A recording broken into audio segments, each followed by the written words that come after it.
Hi friends, welcome to Madhu all in one Kannada YouTube channel. ನಾನಿವತ್ತು ನಿಮಗೆ dry fruits laddu ಹೇಗೆ ಮಾಡೋದು ಅನ್ನೋದನ್ನು ತಿಳಿಸ್ಕೊಡೋದಕ್ಕೆ ಬಂದಿದ್ದೀನಿ. ಈ ವಿಡಿಯೋ ನಿಮಗೆ ಇಷ್ಟ ಆದರೆ ಲೈಕ್ ಮಾಡಿ, ಶೇರ್ ಮಾಡಿ, ಕಮೆಂಟ್ ಮಾಡಿ, ಸಬ್ಸ್ಕ್ರೈಬ್ ಆಗಿ. ಈಗ ವಿಡಿಯೋನ ಸ್ಟಾರ್ಟ್ ಮಾಡೋಣ. ಈಗ ಪಿಸ್ತಾ ಮತ್ತು ಗೋಡಂಬಿನ ಅರ್ಧ ಕಪ್ಪಷ್ಟು ಚಚ್ಚಿಟ್ಕೊಂಡಿದ್ದೀನಿ. ದ್ರಾಕ್ಷಿನ ಒಂದು 1/4 ಕಪ್ಪಷ್ಟು ಇಟ್ಕೊಂಡಿದ್ದೀನಿ. ಈಗ ಏಲಕ್ಕಿ ಅರ್ಧ ಸ್ಪೂನಷ್ಟು ಏಲಕ್ಕಿನ ಪುಡಿ ಮಾಡಿ ಇಟ್ಕೊಂಡಿದ್ದೀನಿ. ಗಸಗಸೆ ಒಂದು 1/4 ಬೌಲಷ್ಟು ಇಟ್ಕೊಂಡಿದ್ದೀನಿ. ಮತ್ತು ಬಾದಾಮಿನ ಲೈಟಾಗಿ ಚಚ್ಚಿಟ್ಕೊಂಡಿದ್ದೀನಿ. ಈಗ ಡೇಟ್ಸ್ ತೊಗೊಂಡಿದ್ದೀನಿ, ಖರ್ಜೂರ, ಅದರೊಳಗಡೆ ಇರೋವಂಥ ಬೀಜನ ತೆಗೆದು ಹಿಂಗೆ ಕಟ್ ಮಾಡಿ ಸಪ್ರೇಟ್ ಮಾಡಿ ಇಟ್ಕೊಂಡಿದ್ದೀನಿ. ನೋಡಿ, ಒಂದು ದೊಡ್ಡ ಕಪ್ಪಾಗಿದೆ. ನೋಡಿ, ಈ ಥರ ಕಟ್ ಮಾಡಿ ಇಟ್ಕೋಬೇಕು. ನಂತರ 2 ಕೊಬ್ಬರಿನ ತುರಿದು ಇಟ್ಕೊಂಡಿದ್ದೀನಿ. 1 ಕಪ್ಪಷ್ಟು ತುಪ್ಪನ ತಗೊಂಡಿದ್ದೀನಿ. ಒಂದು ಫುಲ್ಲು ಬೆಲ್ಲ ತಗೊಂಡಿದ್ದೀನಿ. ಇದನ್ನು ಸಪ್ರೇಟ್ ಬೌಲಲ್ಲಿ ಹಾಕಿ ಅದನ್ನು ಕರಗಿಸ್ಕೋಬೇಕು. ನಂತರ ಒಂದು ಬಾಣಲಿಗೆ 2 ಸ್ಪೂನಷ್ಟು ತುಪ್ಪನ ಆ್ಯಡ್ ಮಾಡ್ಕೊತಾ ಇದ್ದೀನಿ. ನೋಡಿ, ಇದು ಫುಲ್ಲು ಕರಗಬೇಕು.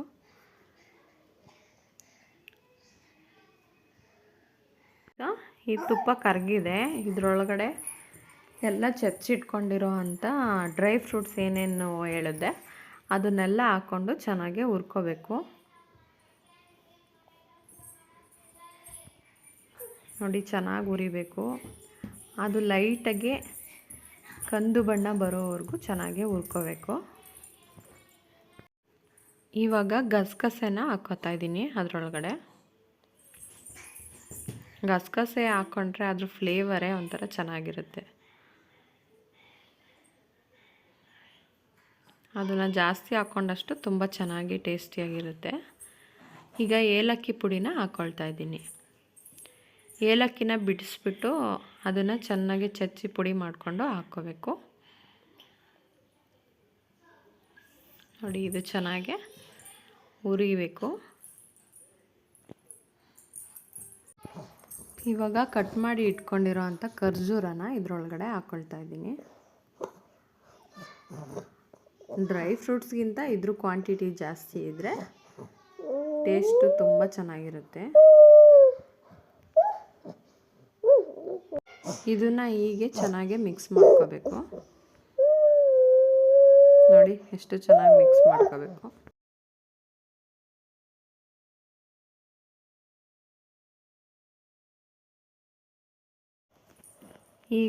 ಈಗ ಇದಕ್ಕೆ ಕೊಬ್ಬರಿ ತುರಿನ ಹಾಕ್ಕೊಳ್ತಾ ಇದ್ದೀನಿ.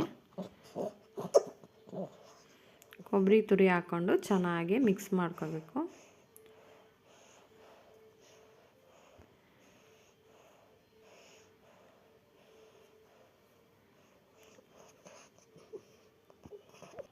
ಇವಾಗ ಇದಕ್ಕೆ ಬೆಲ್ಲನ ಕಾಯಿಸಿಟ್ಕೊಂಡಿದ್ವಲ್ಲ ಅದ್ರ ರಸನ ಸ್ವಲ್ಪನೇ ಹಾಕ್ಕೊಂಡು ಕಲಿಸ್ಕೋಬೇಕು. ಈ ಥರ ಚೆನ್ನಾಗಿ ಕಲಿಸ್ಕೋಬೇಕು. ಅದು ಸ್ವಲ್ಪ ಸ್ಮೂತ್ ಆಗಬೇಕು, ಉಂಡೆ ಕಟ್ಟೋಕ್ಕೆ ಬರಬೇಕಲ್ವ, ಅದಕ್ಕೋಸ್ಕರ ಸ್ವಲ್ಪ ಹಾಕ್ಕೊಂಡು ನೋಡ್ಕೋಬೇಕು. ಇವಾಗ ಇದು ಚೆನ್ನಾಗಿ ಬೆಂದಿದೆ. ಇದನ್ನು ಸ್ವಲ್ಪ ಆರಾಗಿ ಬಿಡಬೇಕು. ನೋಡಿ, ಈ ಥರ ಸಣ್ಣ ಸಣ್ಣ ಉಂಡೆಗಳಾಗಿ ಮಾಡ್ಬೇಕು. ಈ ಥರ ಸಣ್ಣ ಸಣ್ಣ ಉಂಡೆಗಳಾಗಿ ಕಟ್ಕೋಬೇಕು. ಮಕ್ಕಳುಗಳು ಡ್ರೈ ಫ್ರೂಟ್ಸ್ನ ತಿನ್ನೋದಿಲ್ಲ. ಆ ಮಕ್ಕಳುಗಳಿಗೆ ಈ ಥರ ಮಾಡಿಕೊಟ್ರೆ ತುಂಬ ಇಷ್ಟಪಟ್ಟು ತಿಂತಾರೆ. ನೀವು ಕೂಡ ಟ್ರೈ ಮಾಡಿ ನೋಡಿ, ತುಂಬ ಚೆನ್ನಾಗಿರುತ್ತೆ. ಈ ವಿಡಿಯೋ ನಿಮ್ಗೆ ಇಷ್ಟ ಆದರೆ ಲೈಕ್ ಮಾಡಿ, ಶೇರ್ ಮಾಡಿ, ಕಮೆಂಟ್ ಮಾಡಿ, ಸಬ್ಸ್ಕ್ರೈಬ್ ಆಗೋದನ್ನು ಮರಿಬೇಡಿ. Thanks for watching video.